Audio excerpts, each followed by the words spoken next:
दोस्तों नमस्कार। आज के टॉपिक का शीर्षक है कि आखिर गांधी जी ने जवाहरलाल नेहरू को प्रथम प्रधानमंत्री क्यों बनाया। दोस्तों जैसा कि आप जानते हैं कि इस मुद्दे पर अक्सर विवाद होता रहा है। कुछ लोग ये कहते हैं कि दरअसल प्रथम प्रधानमंत्री बनने का असली हकदार वल्लभ भाई पटेल थे। उनके हक को मार करके जवाहरलाल नेहरू को प्रथम प्रधानमंत्री बनाया गया। और बहुत सारे जो विद्वानों के इस संबंध में मत हैं वह तत्कालीन कांग्रेस प्रेसिडेंट आचार्य जेबी कृपलानी के पुस्तक पर आधारित है। और इसमें उन्होंने यह दावा किया कि कुल 15 राज्यों के कांग्रेस प्रेसिडेंट में से 12 कांग्रेस प्रेसिडेंट ने सरदार वल्लभ भाई पटेल के लिए अपनी सहमति प्रदान किया था। तो फिर जवाहरलाल नेहरू को प्रथम प्रधानमंत्री क्यों बनाया गया। दोस्तों जैसा कि आप जानते हैं कि जवाहरलाल नेहरू 1929 में सबसे पहले कांग्रेस के प्रेसिडेंट बने और उसके बाद 1936 और 1937 में भी वह कांग्रेस प्रेसिडेंट बने। 1946 में यह लग रहा था कि ब्रिटिश सरकार हिंदुस्तानियों को शासन सौंपने जा रही है और देश जल्द ही आजाद होने जा रहा है और जो व्यक्ति कांग्रेस का प्रेसिडेंट बनेगा उसे ही वायसराय के द्वारा प्रधानमंत्री के रूप तौर पर मनोनीत किया जाएगा। दोस्तों इस संबंध में बहुत जबरदस्त भ्रांति है। जैसा कि आपको मालूम है कि 1929 के लाहौर अधिवेशन में जवाहरलाल नेहरू ही वह शख्स थे जिनके नेतृत्व में कांग्रेसियों ने कंप्लीट इंडिपेंडेंस का नारा दिया था। उसके पहले तक कांग्रेस कभी भी कंप्लीट इंडिपेंडेंस की बात नहीं करती थी। वह अधिक से अधिक डोमिनियन स्टेटस की बात करती थी ऑस्ट्रेलिया, न्यूजीलैंड और कनाडा के तर्ज पर। लेकिन 1929 में कांग्रेस ने यह वादा किया कि अगर उसे आजादी मिलती है तो वो ब्रिटिश साम्राज्यवाद से पूरी तरह से संबंध विच्छेद करेगा और कंप्लीट इंडिपेंडेंस से कम पर वह बात नहीं करेगी।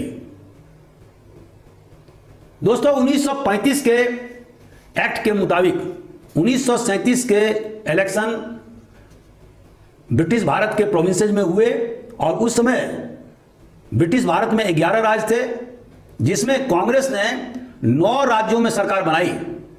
और आप यह जानते होंगे कि कांग्रेस के सर्वे सर्वा और मुख्य प्रचारक जवाहरलाल नेहरू थे और जिनका मास अपील पेशावर से लेकर ढाका तक था। उस जमाने में जब अविभाजित भारत की आबादी 36 करोड़ से ज्यादा नहीं थी, उस समय जवाहरलाल नेहरू के आम सभा में पेशावर से लेकर ढाका तक 1 लाख 2 लाख के संख्या में लोग उनके भाषण को सुनने के लिए आते थे। तो वह एक ऑल इंडिया लीडर के रूप में स्थापित हो चुके थे।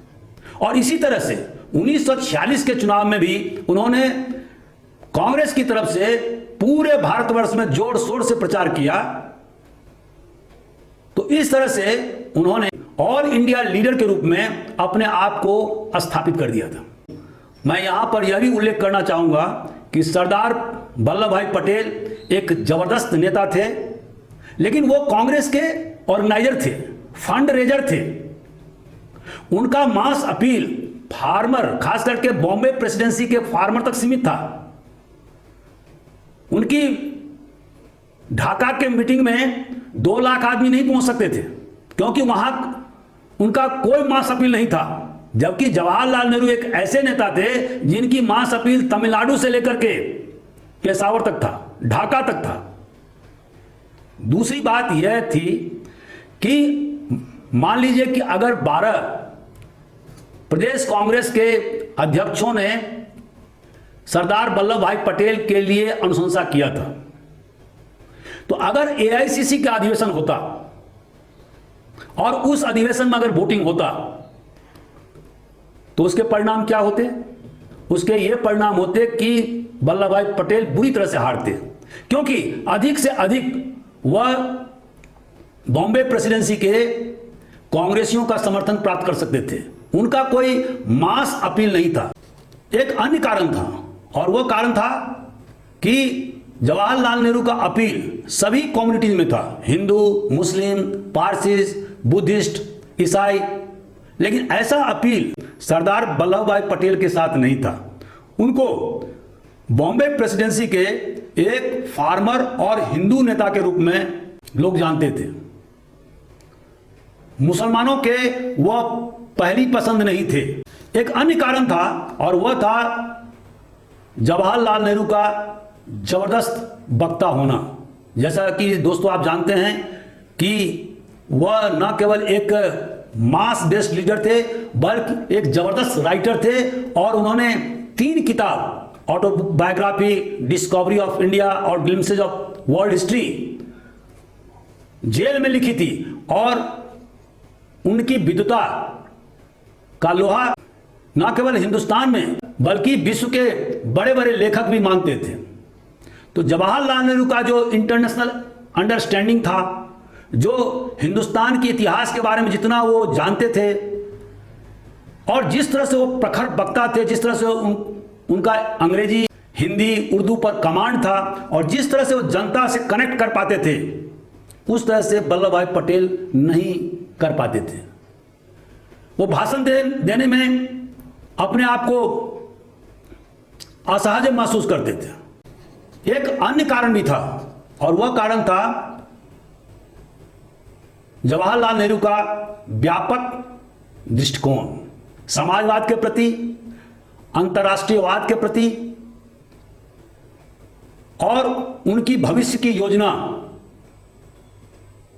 लेकिन यह व्यापक दृष्टिकोण कभी भी सरदार पटेल ने जाहिर नहीं किया, और यही कारण था कि जब देश को आजादी प्राप्त हुई तो सबसे पहले जवाहरलाल नेहरू ने जमींदारी उन्मूलन कानून 1951 में लाया, और इस तरह से जो फ्यूडल स्ट्रक्चर हिंदुस्तान में पिछले 1000 वर्ष से चल रहा था, उसको उन्होंने तोड़ दिया। सबसे जो महत्वपूर्ण पॉइंट था वो यह था जवाहरलाल नेहरू का यूथफुल होना। उनके सभी समकालीन नेताओं में वो सबसे कम उम्र के नेता थे, और जब 1947 में उन्हें शपथ दिलाई गई तो उनका उम्र 57 साल था, जबकि उनसे 14 साल बड़े वल्लभ भाई पटेल थे, और अनेक प्रकार के बीमारी से ग्रसित थे। उन्हें 2 बार हार्ट अटैक हो चुका था।